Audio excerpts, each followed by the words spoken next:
Today I'm going to talk about all the different types of peppers that I grow in my garden. I've been doing pretty much the same peppers for the last 3 years, but usually every year I'll try one new one.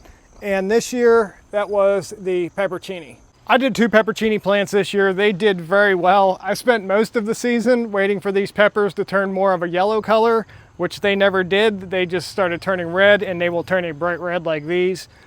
So this is not a variety that will get that yellow color. So after I figured that out, I harvested them all, and yesterday I pickled a bunch of them. So whether or not these will be returning to the garden next year depends on how much I like the pickled ones, so we'll figure that out in about a week. I'm gonna go through the rest of my hot peppers first. Always habaneros. I do the red habaneros. I think they're a little sweeter. They have a little less of that kind of chemical taste that a habanero tends to have. They are a little bit hotter though.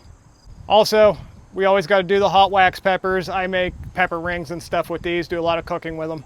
And you always got to have jalapenos. These are the big guy hybrid, and they are the biggest jalapenos I've ever seen, and definitely the biggest that I've ever grown. These cool little pumpkin looking peppers are Ralph Thompson squash peppers. The heat on these can vary. I've had some that were very mild and some that were as hot as a jalapeno.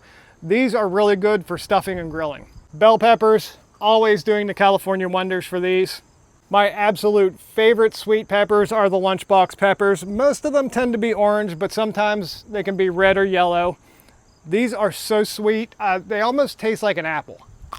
These are another sweet pepper. I started growing these 4 years ago, I think, and these will always be in my garden. These are the Carmen pepper.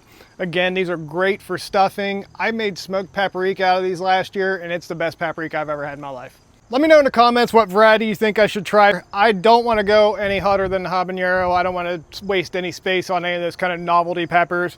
I'm leaning towards the Sugar Rush Peach.